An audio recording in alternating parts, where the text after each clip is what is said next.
Gavin, you're recognized.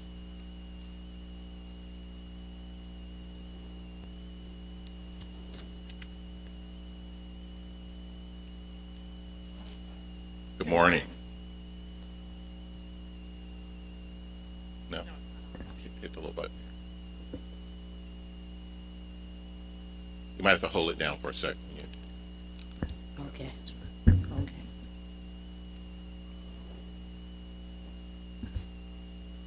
To our trustees, to Dr. Editon in the place of Dr. Robinson, and to all members in attendance, as stated by our chair, Chair Lawson, the Florida Equity Report, often referred to as the Equity Accountability Plan, must be submitted annually to the Florida Board of Governors. This report encompasses information relating to equity in the areas of academic review, student services, assessment, gender equity in athletics, employment, and tenure. Today we're just going to focus on some of the achievements for the reporting year, which is 2017-2018. And it will be a comparison between the prior year, academic 2016 and 2017. In 16 and 17, the graduation rate of full-time, first-time in college students entering in fall 2011 was, after 6 years, 47.61%. In 17-18, that number rose to 50.87%. Master degrees awarded in the prior year, 16-17, was 252 awarded. Master degrees in our reporting year, which is 2017-2018, rose to 303. For doctoral degrees awarded in 2016-17 was 22. For 17-18, that number rose to 25. First professional degrees awarded in 2016-2017 was 305. First professional degrees awarded in 17-18 was 315. For our full-time, first-time in college, Asian and Hispanic students, the total number enrolled in fall 2017 was 80. That number for first-time, full-time, first-time in college, Asian and Hispanic students in fall 2018 was 98. The numbers continue as far as our achievements. In 2016-2017, the number of bachelor degrees awarded to our white students in 2016-17 was 35. Same numbers for 17-18 was 41. Number of bachelor's degrees awarded to Native Americans in 2016-2017 was 1. In 2017-2018, that number rose to 3. The number of first professional degrees awarded to white students in 16-17 was 46. That number for first professional degrees awarded to our white students rose to 62 in 17-18. As far as employment is concerned, our total tenured faculty in fall 2017 was 290. It rose slightly in 17-18 to 307.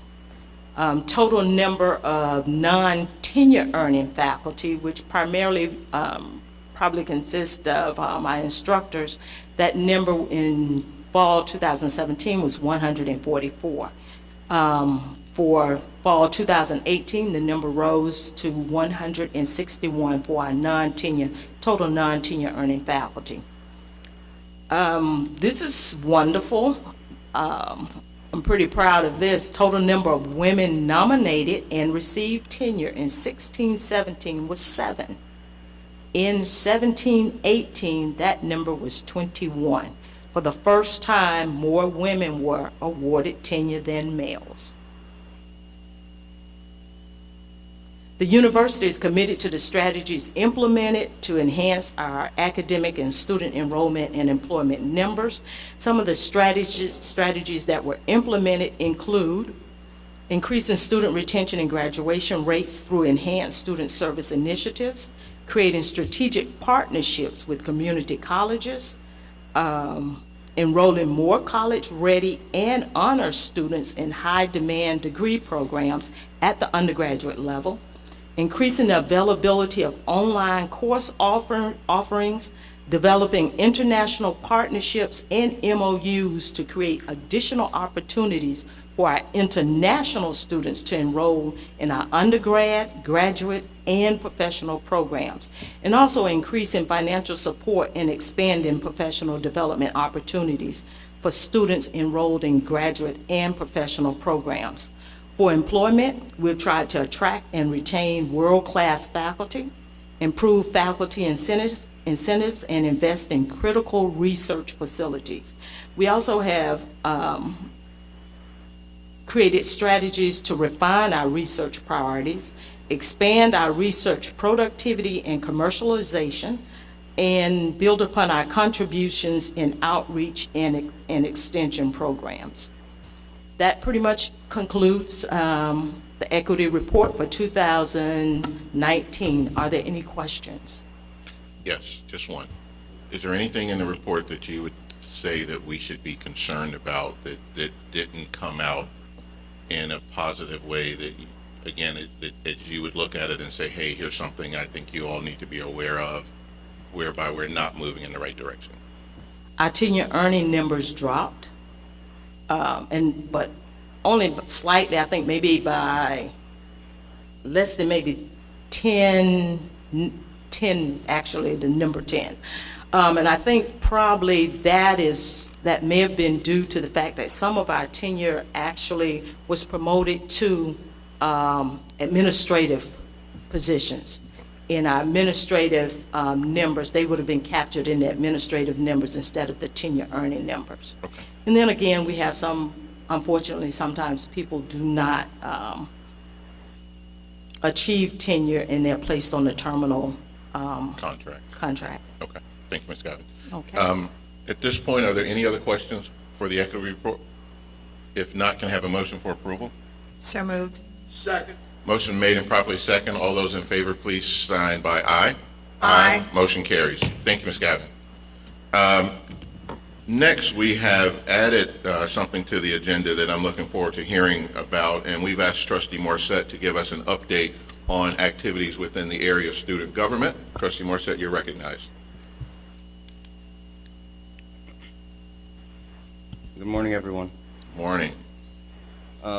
This is going to be really brief. I realized last time I took too long, so I just highlighted the key happenings right now with the SGA. So if we don't mind going to the next slide. So right now, the most important thing that we are working on, I currently serve as the external chair for the Florida Student Association. For those who do not know what the Florida Student Association is, it is essentially the board comprised of all the 12 SUS SGA presidents, and together we elect the chair, and that chair serves on the Board of Governors as the student representative. The current chair is Ms. Zinani Johnson, the SGA president from the University of West Florida, and I currently serve as the external vice chair for the Florida Student Association. And essentially, this is my project called Rally and Tally. Probably got to change the name, but it sounds cool right now, so we're probably going to keep it. Rally and Tally is going to be a 2-day event. It's on November 12th and November 13th. We hope to have an opening night reception. We are working on a location right now. That's going to be on November 12th. And then meetings with members of the House and Senate throughout the day, November 13th. So essentially, we are going to fight for FSA's legislative priorities, which is another one of my responsibilities. And right now, our priorities are addressing mental health, trying to do something with textbook affordability. Right now, we're trying to look into redirecting the sales tax on the textbooks, so trying to figure that out, as well as some sexual assault initiatives. Got to rework that a little bit, and then food and housing insecurity. And we've got a couple panels coming up down the line with Congressman Lawson, I believe. That's another one of his priorities. So I think everybody's on board with food and housing insecurity. And lastly, another project is Civic Engagement Week. This is a joint effort throughout the SUS system with our SGA presidents, but we are doing our week with FSU as well as TCC, and the goal is to have different events going to engage our student body as well as get students registered to vote. So Rally and Tally, everyone's invited. You all will get your personal invites. Please come out there, and it'll be awesome. We're trying to have some really important guests throughout the state of Florida come right here in our own backyard. And next will be a quick little update on my inauguration. I love pictures, if you can't tell. So, inauguration weekend was awesome. We had guests from other student government associations. For example, FSU came out. They brought about 10 people. It was awesome, and they brought greetings on behalf of their university. Jalen from Fort Valley State University was also present with his SGA, as well as Unani with from the University of West Florida. That was awesome. My family came up and they supported me throughout the function. Big headache, but it was a good headache, so it was awesome. We had a tailgate as well as game day. It was awesome, and this wouldn't have happened without Miss Mary Brown Ellis from Joint Operations. So big shout out and thank you to her. Those are some really nice pictures, by the way. And next I would just like to highlight some major projects that we've got going on right now in SGA. So the University Liaisons program is one of my babies that I'm working on. It's a program where we are trying to have 2 to 4 students represent their respective college and schools to basically bridge the gap between their college and school and Student Government Association. Because let's just be honest, I'm an agriculture business student. I have no idea what's going on down in the College of Education or the College of Engineering. So the purpose is to have students represent their college and advocate for their problems, issues, and different things like that. And I've also talked to Dr. Green Powell, who's providing oversight over the medical marijuana education and research initiative to try to create a student advisory board for that program. So students, they're really active. You guys, I had over 80 students come out to this interest meeting. It was crazy, literally crazy. So we're really excited about that, and hopefully this can launch later on this month. As well as the Campus Safe team it's a partnership with the Family Police Department. It was spearheaded by former Senator Solomon Lamar, who has some internship interviews today, so I got my fingers crossed for him. And we hope to launch this in later September, early October.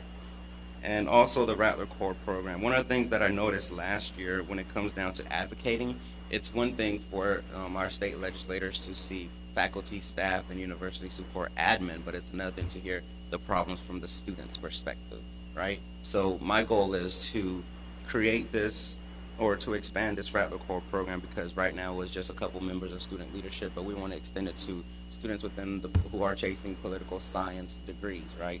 So we want to expand it to those students, or just students in general. Teach them about our FAMU LBR, what we're requesting, and help them advocate. Teach them how to talk to state senators and House representatives and different things like that, and to have their face and our representatives face 24/7, not to annoy them, but to kind of like help advocate and push our LBR priorities forward.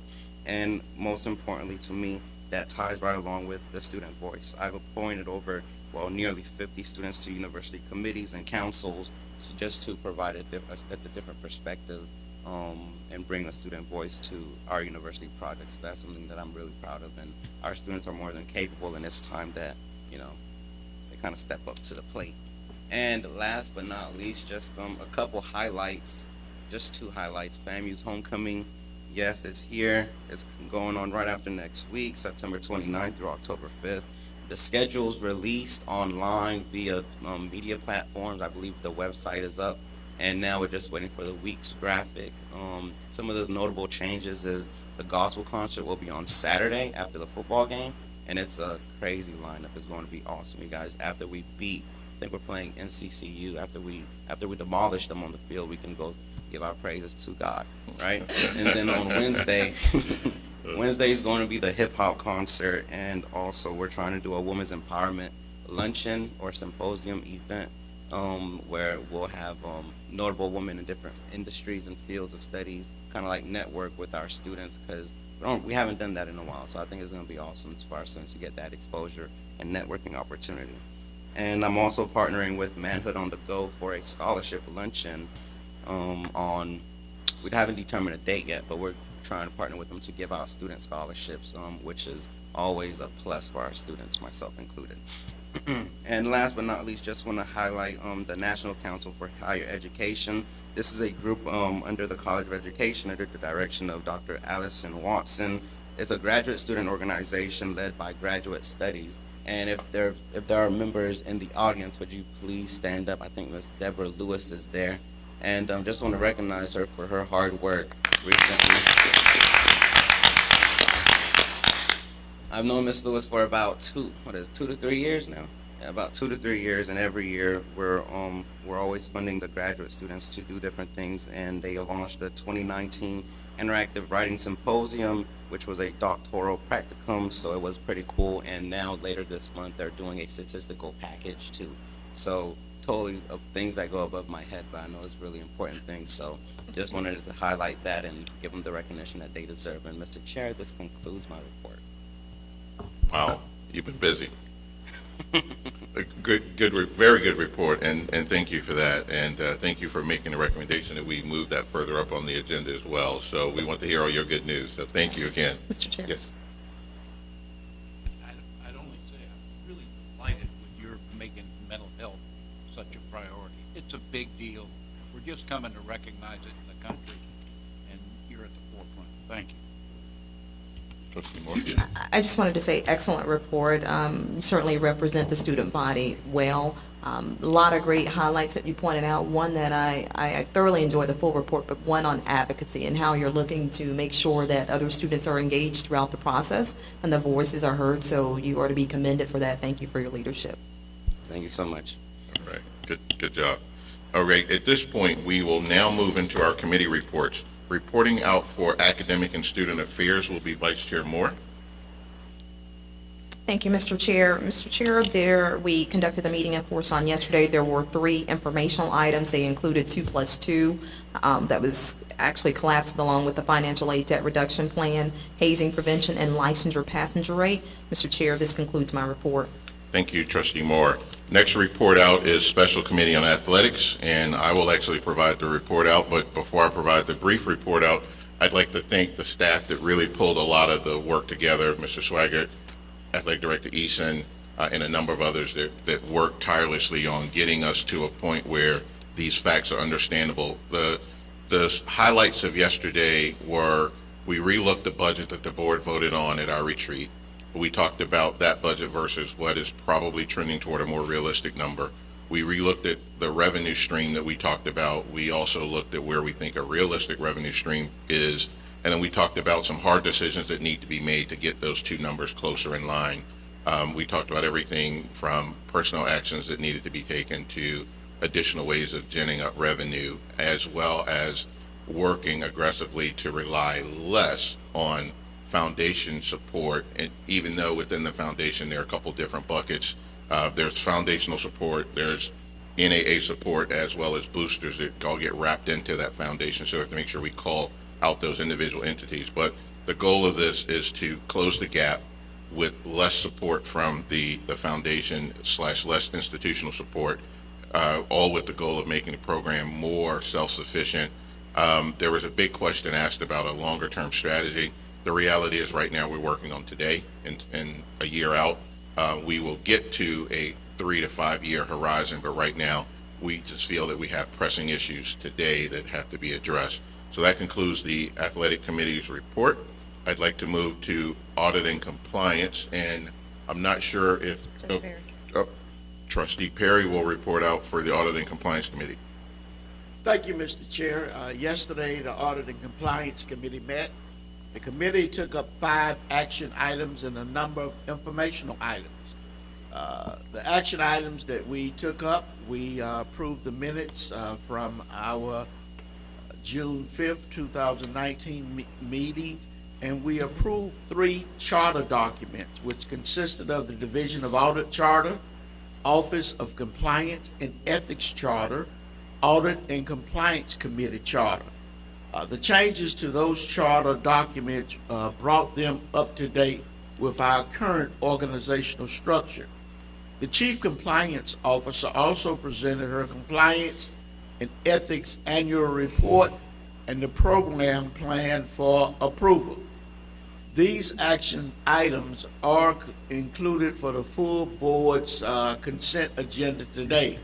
There were a number of informational items that were brought up during our meeting.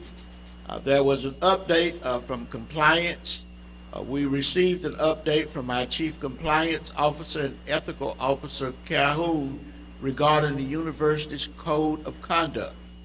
Also, VP Malashevsky provided reports dealing with our 2019-2020 audit work plan.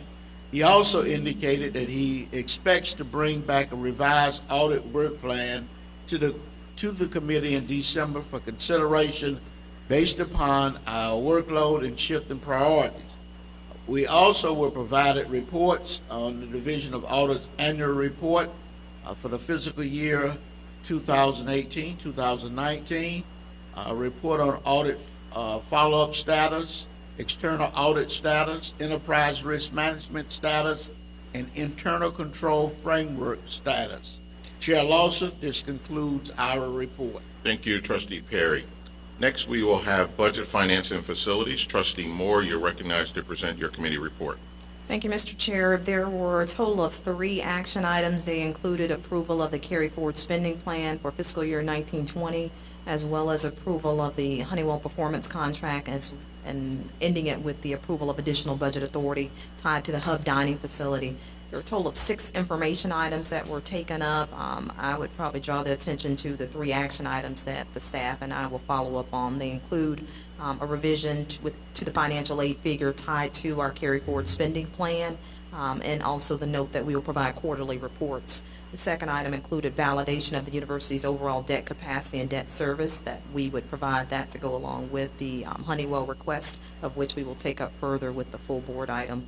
And then third, the BOT budget workshop that you agreed to, Mr. Chair, in your capacity, that will include having a conversation about carry forward funds, tied to the College of Law student scholarships in December, along with Senate Bill 190 coverage of that, and then of course, Dave, a tour with your tennis shoes that we will conduct of the housing. So I'm not sure he's heard that, but that concludes our report. Thank you, Trustee Moore.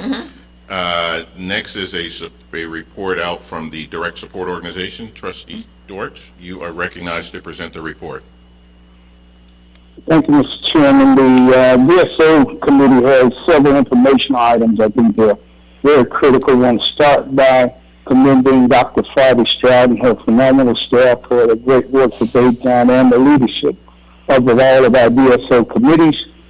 First informational piece is that a synopsis of the stipulations of the naming opportunities policies was presented to the committee, and several recommendations have already been received for naming of facilities, and we're looking at a revenue stream as well as honoring some of our best and greatest from Florida A&M University in our naming process. Updates on divisional activities, fundraising update. Dr.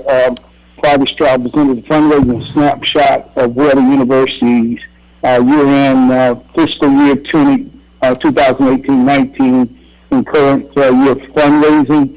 Total giving as of June 30th, 2019 was $11,600,000, $4.6 million in new cash gifts, $5.4 million in pledge collections, $1.6 million in pledges, and a 329% pledge fulfillment rate collected on the $5 million pledge that was made a few years ago.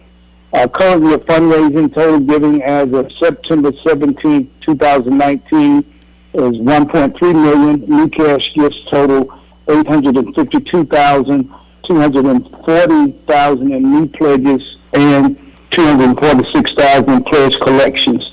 For the DSO updates, Family Foundation, the fall board retreat and meeting will be held on November 20th through 23rd in Orlando, Florida. The investment portfolio balance as of July 31, 2019 is $124.67 million. The endowed value as of July 31st is $94 million. Family National Alumni Association, we commend them for the tremendous work they continue to do as well.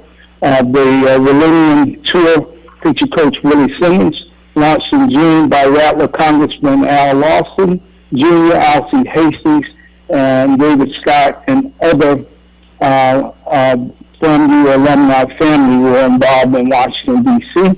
Colonel Greg Clark led additional stops in Chicago, hosted by Cheryl Harrison Booker, and 5 Rattler alumni entrepreneurs in Houston, Texas, hosted by Family Foundation directors Thomas Jones and John Green, and other Rattlers in Houston participated.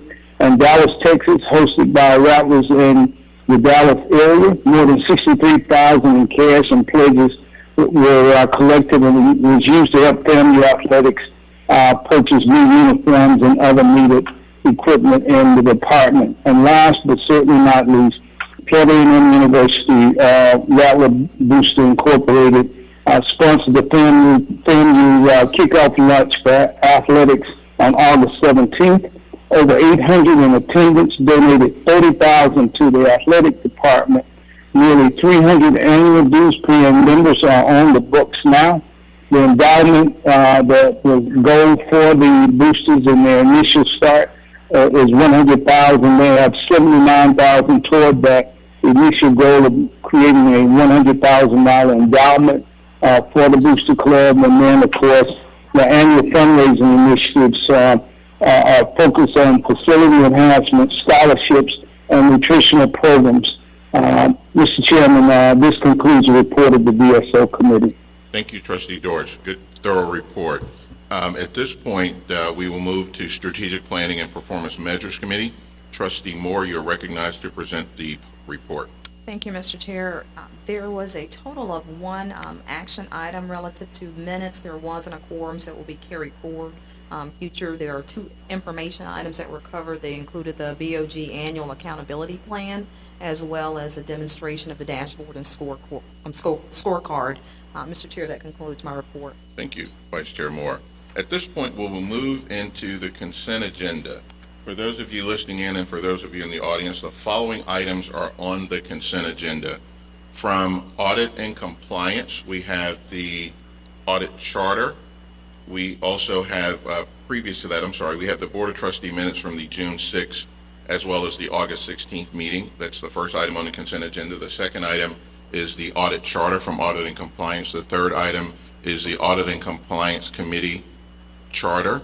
The fourth item will be the audit Office of Compliance and Ethics charter. The next item will be compliance and ethics annual report and program plan. From budget, finance, and facilities, we have the university's carry forward spending plan. We have the additional budget authority and authorization of additional services for the hub dining facility, and we are moving the Honeywell contract. Yes. We're deferring to next meeting, correct? Yes. Okay. So we're deferring the Honeywell contract to the next meeting. Those are all the items that are on the consent agenda. I do have some additional items that I'll mention in a minute, but may we have a motion to, yes? Question? Actually not a question, but an addition. This is tied to one of the action items that we would like to leave on the consent agenda, but it was an action item tied to the Budget, Finance, and Facilities Committee meeting. We were charged with yesterday, me and the staff, along with Dr. Robinson, looking at the amount that we had allocated for scholarships. It was at $3.5 million. We wanted to stay within the budget. The dollars were realigned and reallocated, so now it is $4.5 million, which falls in alignment with the wishes of this board on yesterday. So I just wanted to make sure everybody knew that change and that action had occurred. Understood. Okay. So that is in addition to the budget, finance, and facilities item. So you've heard the items in totality that are on the consent agenda. May I have a motion for approval? So moved. So move, Mr. Chairman. Motion is made and properly second. Any additional questions? Being as if there are no additional questions, all those in favor, please say aye. Aye. Aye. Motion carries. There are 3 items that we need to address that were not on the consent agenda, and they all relate to union salary negotiations. So I will go through each item and ask for a motion. First, there is the GAU motion. I move that the board ratify the GAU tentative agreement, which provides for a one-time non-recurring wage increase of $425 to graduate assistants employed on the date of ratification, and authorize the president to sign the agreement on behalf of the board as the public employer. May I have a motion to approve? So move. Second. Second. Motion been made and properly second. Any additional questions? None? All those in favor, please state by sign of aye. Aye. Aye. Motion Aye. carries. The next item for consideration by this board is the UFF motion. I move the board ratify the UFF tentative agreement, which provides for a one-time non-recurring wage increase not a wage increase, it's a bonus, okay? So clarification, it's a one-time bonus of $2,431 for employees contingent upon receipt of at least a satisfactory review on their most recent performance review, pay status as of May 1, 2019, and the amendments to Articles 1, 3, 5, 6, 7, 14, 20, 21, 22, 26, 29, and 31, and authorize the President to sign the agreement on behalf of the Board as the public employer. May I have a motion, please? So moved. Second. Motion made and properly second. Any additional questions? All those in favor, please say aye. Aye. Aye, motion Aye. carries. Third item, I move that the board ratify the ASME tentative agreement which provides for a one-time, non-recurring wage increase. This is bonus for employees contingent upon receipt of a satisfactory performance evaluation and employment at time of ratification, and the amendments to Articles 5, 6, 10, 13, 17, and 20, and authorize the President to sign the agreement on behalf of the board as a public employer. And that dollar amount, just to be clear, is $2,431 as well. May I have a motion to approve? So moved. Any Second. questions? All those in favor, please state by sign of aye. Aye. Aye, motion Aye. carries. Motion carries.